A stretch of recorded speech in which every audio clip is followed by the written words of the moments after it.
नमस्कार, मी प्रियाच्या सोपी रेसिपीमध्ये तुम्हा सर्वांचं खूप खूप मनापासून स्वागत आहे. आज आपण अतिशय खमंग खुसखुशीत खवापोळी कशी बनवायची ते बघणार आहेत. तर नेहमीप्रमाणेच रेसिपी एकदम सोपी आहे. व्हिडिओ शेवटपर्यंत नक्की बघा आणि व्हिडिओ जर आवडला असेल तर माझ्या चॅनलला प्लीज सबस्क्राईब आणि लाईक करा. तर बऱ्याच जणांना ही खवापोळी कशी करायची ते समजत नाही, कारण बरेच वेळेस जे कणिक आहे ते कसं भिजवायचं आणि मधले जे सारण आहे ते सुद्धा व्यवस्थित बनवता येत नाही. तर त्यासाठी व्हिडिओ शेवटपर्यंत नक्की बघा. जर तुम्ही व्हिडिओ शेवटपर्यंत नक्की बघितलात तर तुम्हीसुद्धा एकाच पहिल्याच प्रयत्नामध्ये ही खवापोळी अतिशय छान अशी बनवताल. तर बघा, आपली पोळी अगदी खमंग आणि खुसखुशीत झालेली आहे. सारण पूर्ण जे आहे ते कडेपर्यंत पोहोचलेलं आहे आणि खायला इतकी मस्त झाली आहे. शिवाय ही आरामात 2 ते 3 दिवससुद्धा ही पोळी टिकते. चला तर मग वेळ न घालवता रेसिपीला सुरुवात करूया. इथे बघा, मी पाव किलोच्या प्रमाणामध्ये खवा घेतलेला आहे. तर खवा जो आहे तो आपण अगदी ताजा आणि फ्रेश खवा घेतलेला आहे. तर खवा वाटीच्या मापाने म्हणाल तर आपण इथे अगदी 2 वाट्या खवा घेतलेला आहे. आज आपण गूळ घालून ही खवापोळी बनवणार आहेत. तर इथे मी 1 वाटी गूळ घेतलेला आहे. जर तुम्हाला अजून जास्त गोड खावंसं वाटत असेल तर तुम्ही इथे अजून गोडाचा वापरसुद्धा करू शकता. इथे मी गुळाची खवापोळी करणार आहे. तुम्ही हवं तर साखरेची सुद्धा पोळी बनवू शकता. आता चला तर मग लगेचच आपण खवा भाजून घेऊयात. गॅसवरती मी कढई गरम करण्यासाठी ठेवली आहे आणि कढई हलकीशी गरम झाली की त्यामध्ये आपल्याला खवा टाकून घ्यायचा आहे. आता खवा जो आहे तो अगदी घट्ट आहे आणि त्यामध्ये बऱ्याचशा गुठळ्यासुद्धा आहेत. तर या गुठळ्या मोडेपर्यंत हा खवा आपल्याला छान असा भाजून घ्यायचा आहे.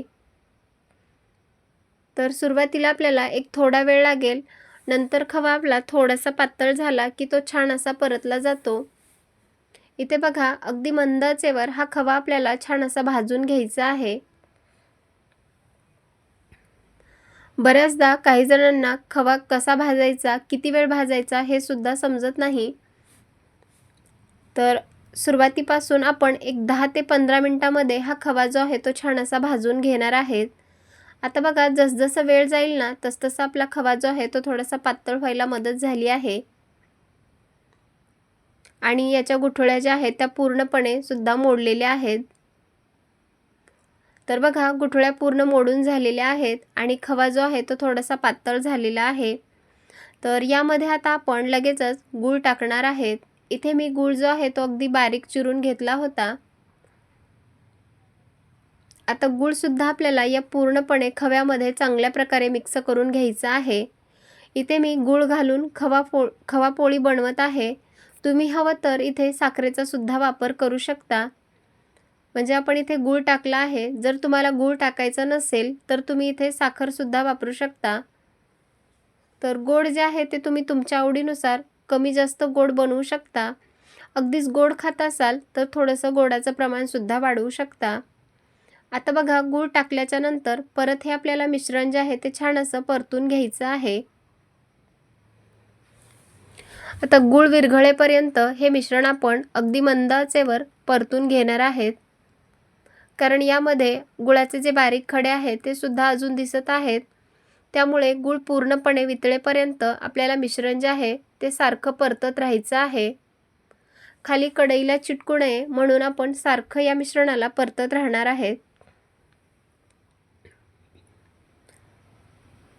इथे बघा, आपलं मिश्रण जे आहे ते अगदी पातळ झालेलं आहे आणि गूळ जो आहे तो पूर्णपणे या खव्यामध्ये विरघळून गेलेला आहे.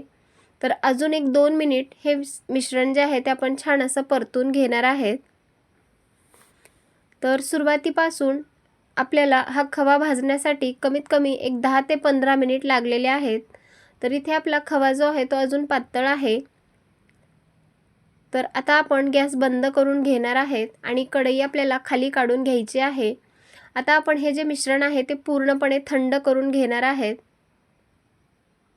आता बघा, आपला खवा जो आहे तो पूर्णपणे थंड झालेला आहे. मिश्रण थंड झालं की खवा जो आहे तो आपल्याला घट्ट व्हायला मदत होते.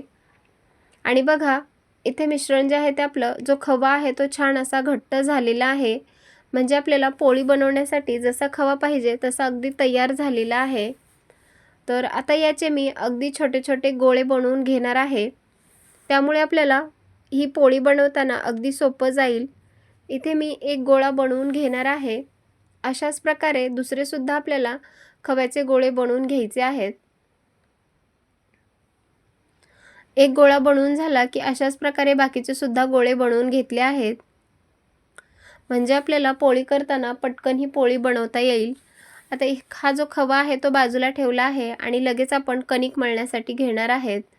इथे मी गव्हाचं पीठ मळणार आहे. तर त्यासाठी इथे मी मोठ्या 3 वाट्या गव्हाचं पीठ घेतलं आहे. त्यामध्ये चवीनुसार मीठ टाकायचं आहे आणि 1 पळी तेल टाकून घ्यायचं आहे. तेल टाकल्यामुळे आपले जो वरचं आवरण आहे ते अगदी खुसखुशीत व्हायला मदत होते. तर इथे मी तेल अजिबात गरम केलेलं नाही. आपण जे रोजच्या भाजीसाठी तेल वापरतो ना, अगदी तेच तेल वापरलेलं आहे. तेलामुळे वरचं जे आवरण आहे आपल्या पोळीचं ते अगदी खुसखुशीत व्हायला मदत होते. आता तेल टाकून झालं की हे जे सर्व तेल आहे ते पिठाला छान असं आपण चोळून घेणार आहेत. कोणताही पदार्थ जर तुम्हाला खुसखुशीत करायचा असेल तर थंड तेलाचा वापर करायचा आणि पदार्थ जर कुरकुरीत करायचा असेल तर त्यामध्ये गरम तेलाचं मोहन टाकायचं आहे. आता बघा सर्व तेल जे आहे ते चांगल्या प्रकारे आपण पिठाला चोळून घेतलेलं आहे. आता यामध्ये आपण पाणी टाकून हे पीठ मळून घेणार आहेत. तर सुरुवातीला थोडंसं पाणी टाकायचं आहे आणि पीठ आपल्याला चांगलं मळून घ्यायचं आहे. एकाच वेळी आपल्याला जास्त पाणी टाकायचं नाही. जसजसं पाणी लागेल ना तसतसंच पाणी टाकत हे पीठ आपल्याला मळून घ्यायचं आहे. इथे बघा मी पीठ आता छान असं मळून तयार केलं आहे. तर ज्याप्रमाणे आपण पुरणपोळीसाठी पीठ अगदी सैलसर करतो अगदी तसं सुद्धा करायचं नाही. आता पीठ आपलं मळून झालं की हे पीठ आपण एक 10 ते 15 मिनिट असंच ठेवणार आहेत. तर 10 ते 15 मिनिट झालेले आहेत. आपलं पीठ आता छान असं सुद्धा मुरलेलं आहे. आता लगेच आपण याच्या पोळ्या बनवणार आहेत. तर हाताला थोडंसं कोरडं पीठ लावलं आणि एक छोटा गोळा घेतलेला आहे. जेवढा आपला खव्याचा गोळा तयार करून घेतला आहे तेवढाच आपल्याला या गव्हाच्या पिठाचा गोळा करून घ्यायचा आहे. आता हातावर त्याची आपल्याला एक छोटी गोल वाटी बनवून घ्यायची आहे आणि त्यामध्ये हा खवा जो आहे तो आपल्याला ठेवायचा आहे. ज्याप्रमाणे आपण पुरणपोळीचा उंडा बनवतो अगदी तसाच उंडा आपल्याला करून घ्यायचा आहे. खवामध्ये ढकलायचा आहे आणि कडेचं जे पीठ आहे ते वर करत आपल्याला पुरणपोळीसारखा उंडा बनवून घ्यायचा आहे. तर इथे बघा आपण ज्याप्रमाणे पुरणपोळीला उंडा बनवतो अगदी तसाच उंडा करून घेतला आणि जे एक्स्ट्राचं पीठ आलेलं आहे ते काढून घ्यायचं आहे. तर लगेच आपल्याला लाटण्याची घाई करायची नाही. थोडंसं हातावरती याला चपटा आकार देऊन घ्यायचा आहे. तर इथे बघा अगदी चप्पट असा उंडा मी तयार केलेला आहे. आता लगेच आपण लाटून घेणार आहेत. तर थोडंसं गव्हाचं कोरडं पीठ लावून घेतलं आणि अगदी हलक्या हाताने आपल्याला ही पोळी लाटून घ्यायची आहे. गव्हाचं थोडंसं कोरडं पीठ लावायचं आणि अगदी आपल्याला हलक्या हाताने पोळी लाटायची आहे. पोळी लाटत असताना अगदी जाडसुद्धा ठेवायची नाही आणि जास्त पातळसुद्धा लाटायची नाही. आता पोळी आपली तयार करून झालेली आहे. लगेचच आपण ही पोळी आता भाजून घेणार आहेत. तर तवा जो आहे तो आपण चांगला तापवून घेतलेला आहे. चांगला म्हणजेच आपल्याला अगदी कडकडीत तवा तापवायचा नाही. तर मध्यम ते मंद आचेवर हा तवा तापवून घेतला की थोडंसं आपल्याला यावर तेल लावून घ्यायचं आहे आणि ही पोळी टाकून घ्यायची आहे. आता बघा पोळी टाकून झाली की थोडीशी भाजली एका बाजूने, त्याला थोडेसे बुडबुडे यायला लागले की आपण ही पोळी दुसऱ्या बाजूने पलटवून घेणार आहेत. आता एका बाजूने आपली पोळी छान अशी भाजून झालेली आहे. तर दुसऱ्या बाजूने ही पोळी आपण पलटवून घेणार आहेत. गॅसची फ्लेम आपण मध्यम आचेवर केलेली आहे. तर ही पोळी आपल्याला मध्यम ते मंद आचेवर छान अशी खरपूस होईपर्यंत भाजून घ्यायची आहे. आता पोळीला एका बाजूने मी थोडंसं तेल लावून घेतलं आहे. तुम्ही हवं तर इथे साजूक तूप लावून सुद्धा ही पोळी भाजून घेऊ शकता. आता एका बाजूने तेल लावून घेतलं की दुसऱ्या बाजूने ही पोळी आपल्याला पलटवून घ्यायची आहे आणि दुसऱ्या बाजूने सुद्धा थोडंसं तेल लावून घ्यायचं आहे आणि दोन्ही बाजूने अगदी खरपूस होईपर्यंत ही पोळी छान अशी भाजून घ्यायची आहे. आता बघा, दुसऱ्या बाजूने सुद्धा पोळी आपली छान अशी भाजून तयार झालेली आहे आणि बघा किती छान अशी टम्म फुगली आहे. इथे बघा, दुसऱ्या बाजूने सुद्धा आपली पोळी छान अशी भाजून तयार झाली आहे. ही खव्याची पोळी खरपूस भाजली की खूपच छान लागते. इथे बघा, आपली पोळी तयार झालेली आहे. आता इथे आपण ही एक पोळी अशी भाजून घेतली आहे, तर दुसऱ्या सुद्धा पोळ्या आपण अशाच प्रकारे भाजून घेणार आहेत. आपली पोळी दिसायला तर खूपच मस्त दिसत आहे आणि त्याचा खमंग सुद्धा वास येत आहे. अगदी छान अशी ही खवा पोळी बनवून तयार आहे. अशाच प्रकारे बाकीची सुद्धा आपण पोळ्या बनवून घेणार आहेत. तर इथे बघा, मी दुसरी सुद्धा पोळी बनवून घेतली आहे. ही सुद्धा पोळी आपली किती छान अशी टम्म फुगली आहे. तर दुसऱ्या बाजूने सुद्धा आपल्याला ही भाजून घ्यायची आहे. दोन्ही बाजूने अगदी खरपूस होईपर्यंत ही पोळी भाजून घेतली आणि अशा प्रकारे आपण बाकीच्या सर्व पोळ्या बनवून घेतलेल्या आहेत. दिसायला तर खूपच छान दिसत आहेत आणि खायला सुद्धा खूपच मस्त झालेल्या आहेत. तर या पोळ्या तुम्ही एक 3 ते 4 दिवस सुद्धा राहतात.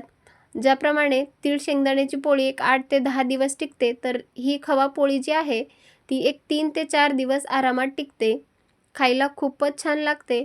तुम्ही सुद्धा एक वेळेस अशी खवा पोळी नक्की करून बघा आणि माझी रेसिपी तुम्हाला कशी वाटली मला नक्की कमेंट करून सांगा. चला तर मग पुन्हा भेटूयात अशाच एका खमंग रेसिपीसोबत. तोपर्यंत धन्यवाद आणि मस्त रहा, स्वस्त रहा आणि सगळ्यात महत्त्वाचं चांगलं चांगलं खात रहा.